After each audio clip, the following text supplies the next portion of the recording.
สวัสดีครับพ่อแม่พี่น้องสวัสดีFCทุกท่านเนาะค่ะ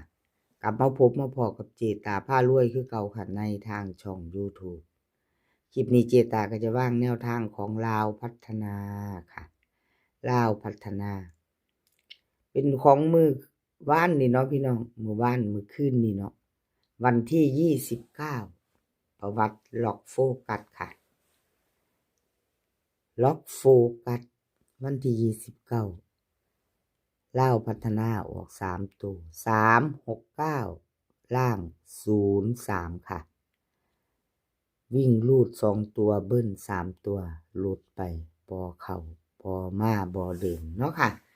กราบขอโทษขออภัย FC แท่นเลขล็อกโฟกัสเนาะค่ะที่แนวทางของเพิ่นบ่เดินบ่เข้ากราบขออภัยหลายๆค่ะมาเบิกประวัติของเพิ่นที่ตายเบิ่งจะ2 งวดเนาะค่ะประวัติของล็อกโฟกัสนี่หลุดไป2 งวดแล้วเด้อพี่น้องงวดที่3จะเป็นของวันพุธมาลุ้นกันเบิ่งวันพุธแนวทางใหม่ของเพิ่นนี่วันที่31เนาะค่ะเป็นวันสิ้นปีเก่าพอดีพี่น้องวันสุดท้ายของปีคือวันพุธที่30 2526แล้วเนาะพี่น้องเนาะ311268มื้อนี้วันที่31ค่ะวันสุดท้ายลาวพัฒนาเลขล็อกโฟกัสFC เพิ่นมีไผตามไผเบิงมีไผอยากลุ้นมาไปกับล็อกโฟกัสวันที่31เป็นวันสุดท้ายของปีเนาะค่ะลาวออกพอดี2 ทุ่มครึ่งมาไปต่อไปใหม่ลาวพัฒนาเลขล็อกโฟกัสค่ะลาวพัฒนาวิ่งรูดเพิ่นให้มา3กับ4ค่ะ3 ตัว4 หาง36 37 41 40เบิ้ลค่ะ33กับ44 3 ตัว3 หาง3413 336 337วิ่งรูด3เด่น3ค่ะล่อง4 2 ตัวเด่นเน้น37กับ41 3 ตัวค่ะ341แคปหน้าจอค่ะใครจะไปต่อกับเลขล็อกโฟกัสวันที่31เนาะค่ะเลขทุกตัวเอามาวางเพื่อเป็นแนวทางโปรดใช้วิจารณญาณในการรับชมเป็นอย่างสูงเนาะค่ะเป็นเพียงแนวทางมีรุดมีเข่าอะไรก็เกิดขึ้นได้หมดค่ะแนวทางเนาะขันเข้ามาสุกมานกันก็ดีใจเนาะค่ะพี่น้องหลุดไปก็กราบขอโทษขออภัยเนาะ FC ผู้เพิ่นเข้ามาเป็นกำลังใจในทางช่องของเจตาเอาแคปหน้าจอแล้วไปต่อค่ะเลขล็อกโฟกัสFC แคปหน้าจอแล้วไปต่อเป็นของใคร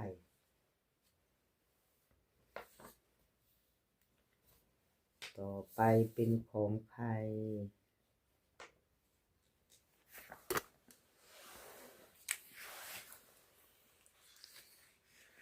แนวทางพ่อเก่ง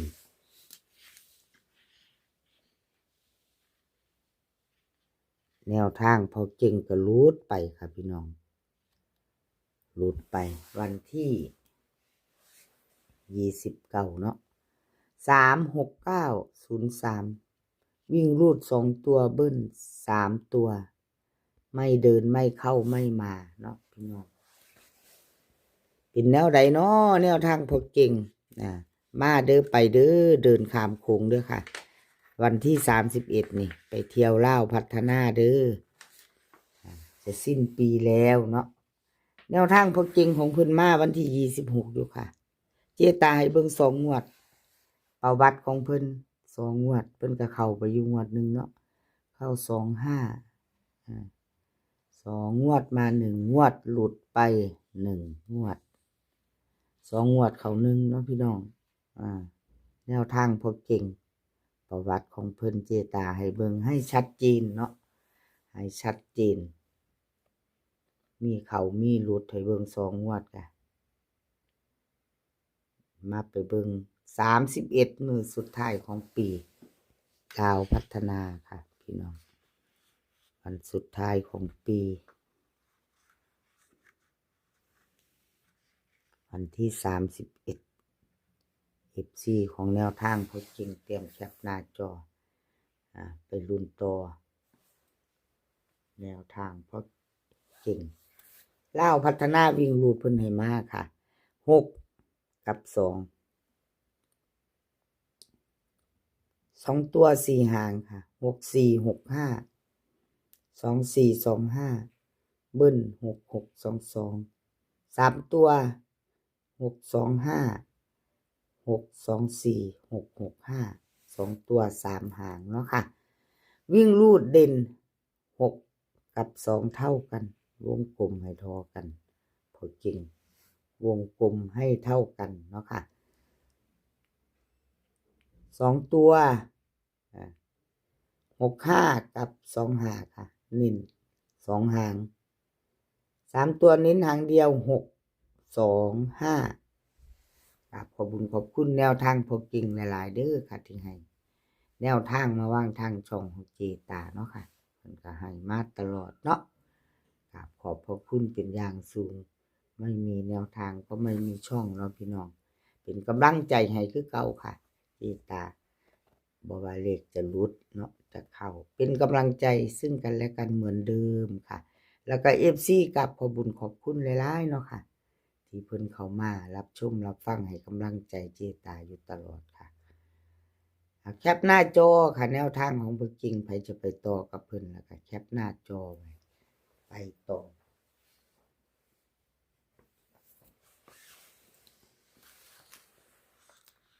เลขลับวงในรับวงในวันที่29ที่ผ่านมาเนาะค่ะรับวงใน369บน3ตัว03ล่างวิ่งรูดเข้าไป9ตัวหนึ่งเนาะค่ะวิ่งรูดเพิ่นบ่หลุดค่ะเพิ่นมาอยู่จับคู่ไม่เดินไม่เข้าค่ะเบิ้ล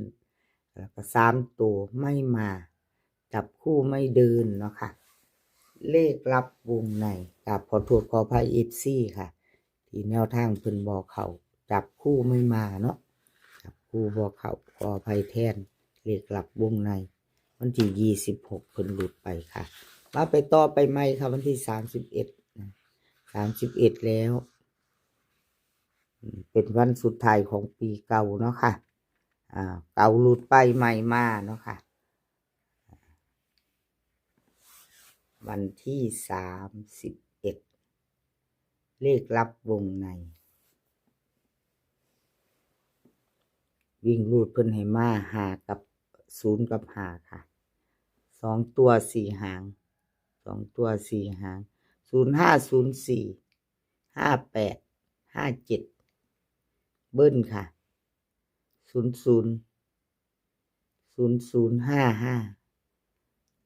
3ตัว3หาง504 058 557 2วิ่งรูดค่ะวิ่งรูดเน้น5ตัวเดียวร่อง0ค่ะร่อง0เด่น5 2ตัวค่ะ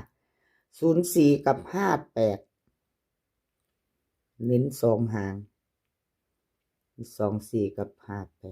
58 3ตัว058แคปหน้าจอครับใครจะไปต่อกับรับวงในเนาะค่ะ